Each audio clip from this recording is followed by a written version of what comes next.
Hey, what's up, y'all? It's Jacob. Welcome back to Sunday Yap Session, the show where every Sunday I hop on here and yap at you all about something with some sort of cohesive through line to carry it all through, and sometimes we do better than others. If you enjoyed today's video, be sure to give it a like. That helps me out quite a bit. And if you want to come yap with me every single Sunday, be sure to hit that subscribe button, because I'm here making videos every single Sunday and sometimes more. Key lime LaCroix, you already know the vibe. I already kind of know what I want to talk about today, and I'm just going to warn you all, this is not going to be like a light, fun episode. And there's not going to be any sort of point. This is very much me thinking out loud today. This is just something I've been on my mind, something I've been thinking about. I know the world like right now is horrible and there's just like so many bad things happening. So like if you don't want to like listen to like ramblings about just like more things that suck and are awful about going on in the world right now, totally cool, totally get that.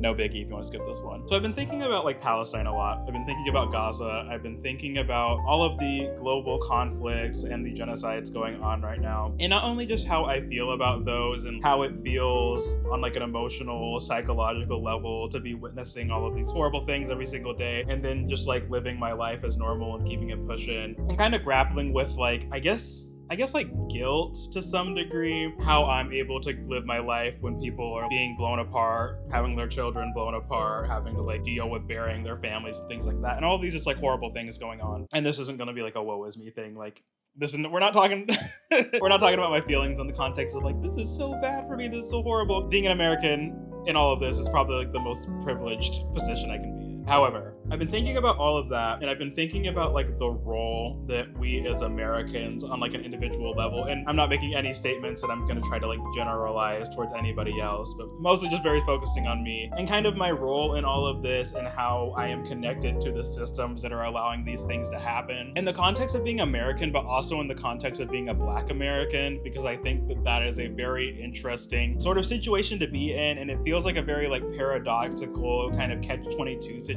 I specifically want to talk about like what it feels like being a Black person in this moment and also in like the larger global context. I guess TLDR, like the experience of being a Black person forcibly living in an imperialist nation is kind of what I want to talk about, and kind of, I don't know, we'll just hop right into it. The thing that made me kind of think about this is I've been seeing a lot of Black TikTokers kind of talking about like Black people's role in American imperialism, especially in like a military context, especially paired with like the context of the vast majority of us, I would say, I don't have the numbers, but a lot of us being here, not of our own volition and coming from ancestry lines of slavery and colonization. And I think that in my mind adds kind of another layer to what I've been feeling and thinking about. So we'll start with the Black stuff, and then we'll talk about just kind of like the general American experience of being a part of this like machine and kind of the emotions and things going on, and just like the psychological feeling of like being part of a machine that's doing evil essentially, and like the role we're all in that. I think some of the conversations I'm seeing surrounding this and some of the ways I feel as well is there's this almost kind of paradoxical catch-22, like I was saying, sort of feeling about being here against your will and coming from bloodlines and ancestry of being here against your will. And I don't know my ancestry like at all,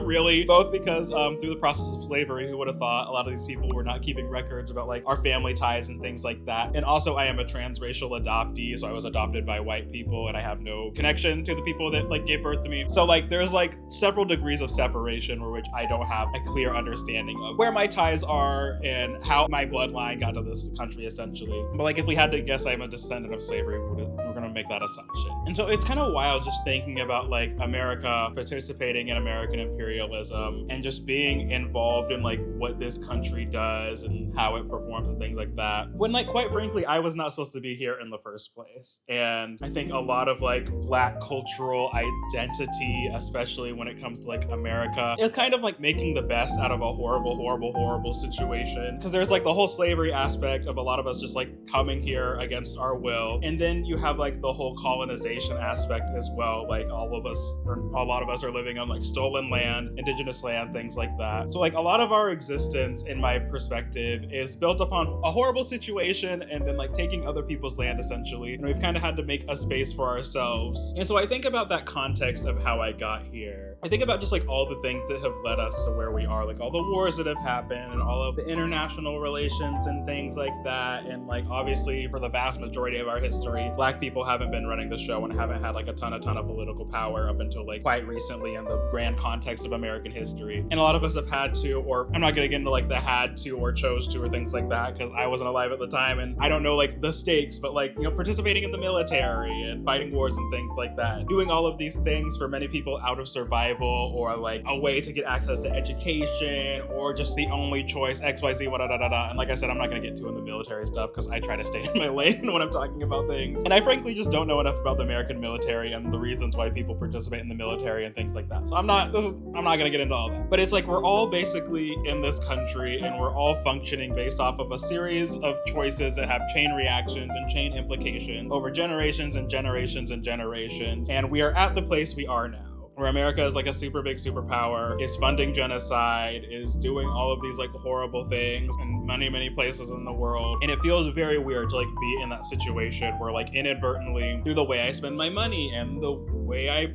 work and like the way that I like pay my taxes and buy things and participate in the economy and so on and so forth, I have a role in this. I have a role that I have played. I have a role in like upholding the American machine, even if I don't approve of the things that are happening, and I try to do my best to vote and like use my money to support causes I think are important or things like that. Like we're all implicated in this in some way. And it feels very weird, both because I think just like so much tying up of individuals into these systems where it's really hard to like exist and live a life and not participate in these negative systems. But also then in the context of like being Black, it's like I was never supposed to be here. In a perfect world, and this is kind of getting into like idealizing and thinking about like a different future, which ultimately isn't useful because we're in the situation we're in now, and it's like, yes, things could have been different, and I wish things were different, but there aren't, and there isn't really a lot of utility in kind of like thinking about if things were different, I guess, because I can't change the past. But it does feel like, I don't know, another layer of compounding about feeling helpless and feeling like I have arrived in this situation and a participant in this horrible system when I wasn't supposed to be part of the system, and like my people's initial contributions to this system was through forced labor and exploitation and slavery and basically being like commercial livestock essentially. And then there's just like the broader American context, like I was talking about a minute ago. It's like every choice that I make somehow is connected to like the American machine, imperialism and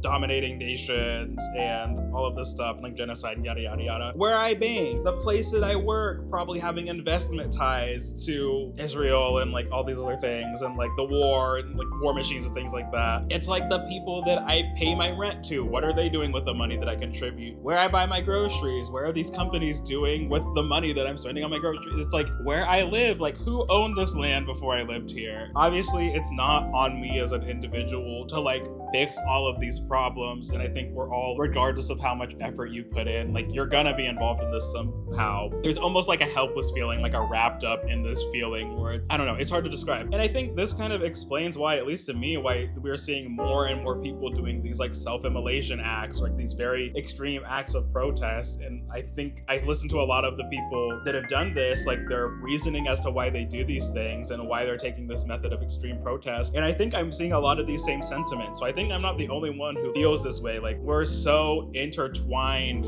in this system, it feels like there's no out essentially. And that's not to say there aren't things that we can do and I can do as an individual, and I am doing them, especially like listening to Palestinian voices and like sending money when I can and trying to raise awareness and that kind of stuff. I think listening too is a big part, listening and not trying to be like directive of how people should feel and what people should do and things like that. I don't know, it sucks. It really sucks to know that like every day I'm living my life and the choices I'm making, regardless of if I'm trying to make the best choices or if I'm just like navigating through life making choices kind of on autopilot, parts of what I am doing are making life for lots of people way worse. It feels very yucky and it feels very gross. And like I said, this isn't like a woe is me, like I don't want people to feel bad that I feel this way. I mostly just want to express that I feel this way. I'm not someone who's like super used to like talking about how I feel, and I need to do that more, and I imagine that there are a lot of people that feel this way. I don't know.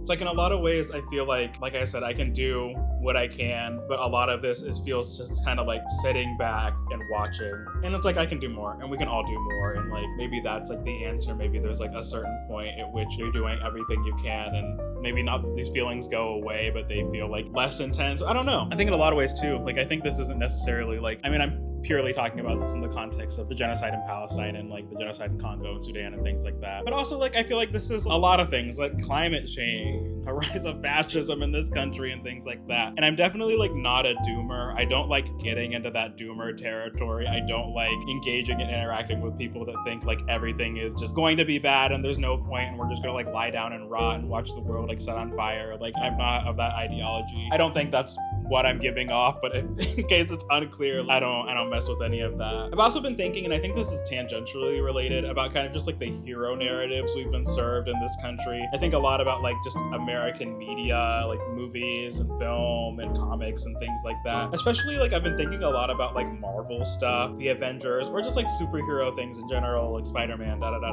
know. I'm not like super big into those franchises because like I feel like Marvel has like oversaturated the market and like I can't do any more of these movies. But like I think that like a lot of this kind of media, these like hero narratives of there's a bad guy or there's a bad thing happening or there's this impending horrible situation, and at the end of the day the good guys are the heroes, heroes with heavy air quotes, show up and like save the day and everyone's fine and there's peace and yada yada yada. I'd be curious, maybe I need to do some reading about like if there's any literature or a kind of analysis of these things. I think that like this kind of media has also kind of pacified people in a lot of ways and has made people that would maybe do action and take more effort and input into like trying to change the way things are and making them like indifferent to everything. Because I do think, especially when I'm thinking about like climate change and things like that, I think there is kind of this belief in this sentiment that I hear people pick up on, and sometimes even like I just think about too. I think we think about like horrible things going on and that it's always gonna get better, or like things might get to their point where it's about to get horrible and there's no going back, and then at the end of the day we'll find a solution or someone will come in and save the day, or that just like, you know, time equals progress and the more time goes on the more progress we make. I think like sometimes people forget like there isn't a guarantee that like the good guys win. Specifically with climate change, maybe things just get so hot and the world just starts burning and all of our systems go to crap and we run out of water and we run out of food and and the world just ends. And again, I'm not a doomer, but like I think there is an assumption that things will get better, and I think a lot of it is hope, and I am very hopeful. I think it goes past that for some people. I think it is an assumption. I think that people do assume that bad things happen and then they get fixed and then good happens. And I mean, there's like historical precedent for that in a lot of ways. Like a lot of times something horrible does happen and then I keep saying good guys with air quotes because there are no purely good guys, but like something bad happens in history and someone steps in and fixes it, or yada yada yada. I don't know. I think there is a lot of, if not that, of kind of like just hoping that like the next generation, and I hate this stuff all the time, politicians especially will talk about like, oh, young people are the future and the youth are gonna fix this and da da da da da. I don't know. Sometimes it feels like just kicking things down the road and like, oh, the next generation will fix it. Oh, the next generation will fix it. Oh, the next generation will solve it. And it's like, well, maybe we won't. Maybe we won't fix these things. Maybe these things will just continue to get worse and worse and worse. It's less about maybe and it's more about it could. And I think that's like where I'm getting a little lost. And I think that like these hero narratives, this like good guys always win sort of thing, like loses me, because it treats it like something good and something getting resolved is a reliable expectation, like it will happen. And I think more I'm getting like feeling about all of that because it's like, well, that's not guaranteed, I guess, because nothing is guaranteed. So yeah, I don't know. It's just like feeling wrapped up in all of this stuff, being an unwilling, essentially, participant in like basically just like everything bad happening in the world right now. How I feel about that and like what that is doing to my mental and things. I think so many things like are really broken and are chaotic right now. And I think maybe there's like a component of this too, like being faced with this and having this active on my mind all the time. I think maybe in the past, especially with like the lack of the internet and being able to like see all of these things happen in real time, essentially. Not to say that people in the past didn't feel this way too, but like maybe it wasn't as present in everyone's mind, essentially. I don't think everyone was maybe necessarily so painfully aware and forcefully aware of everything happening, because like the internet, we can see everything and anything happening all simultaneously. I don't know. Things are just getting like wild. Things are getting so wild. Like on the day I'm recording this, I think it was like yesterday, someone tried to assassinate the former president again. School shootings very recently, again for like the umpteenth time, and then yeah, like climate change and genocide and war and American imperialism and so many just like awful, horrible things happening all at once. And yeah, like I was saying at the very beginning, and then I'm like, okay, well, what is my role in this? How am I involved in this? What can I do to change this? Yada, yada, yada. And it gets feeling like so overwhelming. At a certain extent, it feels like there is not much I can do. And as an individual, yeah, there isn't that much I can do. As a collective, yes, and that's why I'm all for like collective liberation and things like that. But I feel like that's like a whole other video, it's a whole other topic. And I kind of think that's just what I've got, and that's kind of where I am with it. I don't know, I'm sitting here like thinking about like how to tie this up, how to the end it, but like I don't know, it's more just the expression of the feeling. I think sometimes I think about these things and I want to think about like a solution, or I want to think about what's my end goal for saying these things, or what's the end goal of these feelings, or how do we resolve, or how do we move on. But I think today I just more so just wanted to like express those feelings. So definitely let me know below, like, if you feel the same way too, because I think a lot of people do feel the same way. And especially if you're a Black American, I would love to hear about how you feel about this sort of interesting position we're in, because I think to be a Black American in this context is a very interesting, unique situation in this. I would also love to hear if you're Indigenous too, how you feel about all of this, because I think that's definitely not the same, but I think there is some sort of overlap in those experiences of being here, and then all these people showed up, and then now we're using all of this land and the resources from it to do all of these horrible things. I would love to hear an Indigenous perspective about how you feel about this all happening, and I need to do some, after we cut the cameras, I'm gonna do some research on that and see if there's already a lot of, because I'm sure there's a lot of perspectives out there already. So yeah, that's the video. That's it. I don't even know how to end this. Feels very weird to be like and subscribe and come back next time, because I'm here after like that, but like, I don't know. The end.